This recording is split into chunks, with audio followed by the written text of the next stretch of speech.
Why is it in this modern era of gaming, everything's reverted back to retro graphics? Everything's 16-bit or 8-bit or 2-bit. Have these people never heard of HD before? Are we back in the dark ages? But what's really concerning is that this trend is seeping into tabletop gaming now. I mean, here we have Pix, a game where all the pictures come in the form of little black and red squares. And you know what the real travesty is? You don't get a manual with all these beautifully illustrated images in. You have to make them yourself. I mean, it takes the flipping mickey. Pix is a party game where 4 to 9 players have to create a bunch of objects of wildly varying difficulties using nothing but a bevy of magnetic pixels. And despite my daft comments earlier, it is an incredibly fun game to play. It's also a contender for the best inlay ever. I mean, look how snug everything is in here. I mean, apart from those pixels at the bottom. Each player is given a magnetic board with 20 black pixels, 1 red pixel and 1 red arrow, and is forced to sit in a certain location dictated by the game depending on what board they picked. The reason why the formation of the boards is so important is because it determines your groups for that round, and not your teammates but rather your direct adversaries. Once everyone is seated properly, each group takes a card from the centre of the table and looks at it. Each card comes with 2 words in black, with the players tasked to recreate the first one. When everyone's comfortable with what they have to create, everyone says they're ready and starts to make whatever they have to with what little they have. Players can use as many pixels as they want as long as they're placed within the squares provided, the only exception being this cute little red arrow here. If you're happy with what you've created and no one else seems to be, then you place your board face down, meaning you can't touch it anymore, and shout Pix as an alarm to other players, giving them 30 seconds to finish whatever they're doing, and they haven't really done much, but to be fair, they don't exist. Once everyone's finished, or forced to finish, each player has to count the amount of pixels they've used and prepare for a grand reveal. Every pixel has a different value. Black squares are worth 1, red arrows are worth 2, and red squares are worth 4. Players count up the total value on their pixels, compare it to the players on their group, and the person with the least pixels used goes first in revealing their image. The first player flips the timer over, giving everyone 30 seconds to guess exactly what they're trying to represent on their board. If someone guesses it correctly, they get a victory cube for their efforts, as well as the player who revealed their image because they helped them get the win. If, however, time runs out, the player with the next highest amount of pixels has to reveal their image, and everyone has to guess what they're trying to represent. It's a beard! If no one is able to get it in time, then each word has a red clue below it. The players have to give away this clue, and everyone has one final shot to guess what this thing is. If someone manages to guess it right, they get a victory cube, but the revealing players do not, as they had to rely on the clue for help. Once everyone has revealed their images, groups have a shot at the second word on their card and repeat the process. Once all the words on a card have been completed, the boards rotate around, giving you a new adversary to pixel off against, and then repeats the process. Each group gets a new card, has to try and represent the words on a card, and then gain points by guessing other people's cards until all the cards have managed to run down from the deck. Once that happens, game ends. Person with the most victory cubes wins. Pix is a slightly more tactical party game than you might expect, seeing as you have to blindly size up your opponents in regards to how many pixels you think you should use.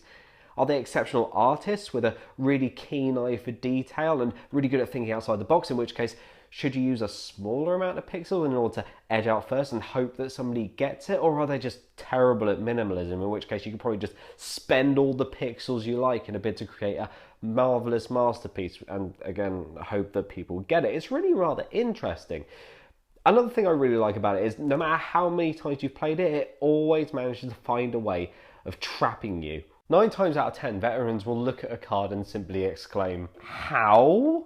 Whereas newcomers will always look at a word, scoff to themselves how easy this is going to be, and then start trying to make it, only to realise that they don't have enough pixels to do so, or they can't put pixels so close together, otherwise they become incomprehensible smudges on the board, and then they soon start to realise that maybe this isn't that easy a game, and maybe they're not as good as it as they thought they would be, and maybe they're just not a very good person in general. What I truly love about Pix, though, is there's no barrier of entry. Other party games seem to rely on skills that, frankly, some people are better at than others, and they can't help it. It's not their fault or the game's, but you can't help but feel bad when you're trying to represent something by drawing nothing but stick people. That's me, by the way, because I'm terrible at drawing. Because even if you're not playing with absolute jerks who are berating you for your lack of talent, clearly I don't take anything personally, you're letting your team down at the end of the day because you can't do the thing the game is asking you to do.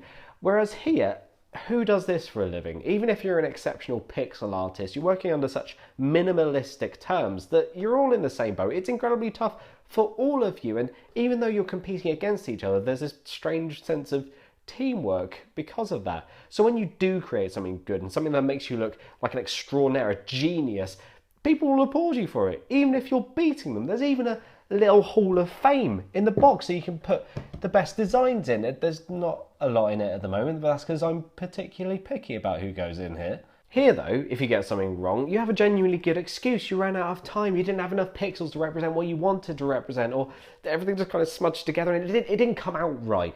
And because everyone's going through the same thing, at best they'll look at it and go, okay, I see what you're trying to represent there. And at worst, they'll laugh with you, not at you.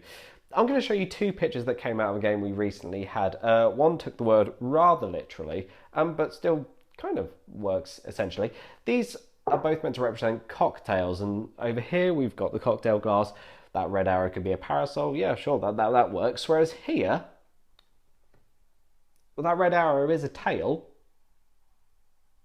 on a cock. So we've established that I adore pics, but is there anything wrong with it? Well, just one thing, just one tiny thing. Take a look at these two images and tell me what you think they represent. Did you guess scooter? Because if so, you are wrong. I'm afraid it's actually a child's scooter. Some of these cards can be oddly specific to the point where you'll have your face clenched behind your screen in frustration as people guess scooter. Scooter? Is it scooter? It must be a scooter. Or you'll sort of be making faces towards your adversary going, can we give them that? Because, I mean, technically they're all right, but I don't want to out you out of a point unfairly. Whenever we come across oddly specific terms like this, we often have to leave the room and work on compromises that people can guess, because these answers technically aren't incorrect, but they are by the game's standards. It's a small thing that we like to nip in the bud with new players so the game doesn't feel unfair in some circumstances. It's not enough to ruin it, but it's good going in with that knowledge of how to deal with it. It's not Pixar's unique geeky mechanics that set it apart from other party games for me. Rather, it's acceptance in anything you create, be it good, bad, or just plain weird. If you create something genuinely good, you feel like a genius, whereas if you create something that looks like a glitch, you'll feel like a cretin. But hey, you'll be in good company, you can all laugh at it at the end of the day. It creates such a positive atmosphere, I can't not recommend it.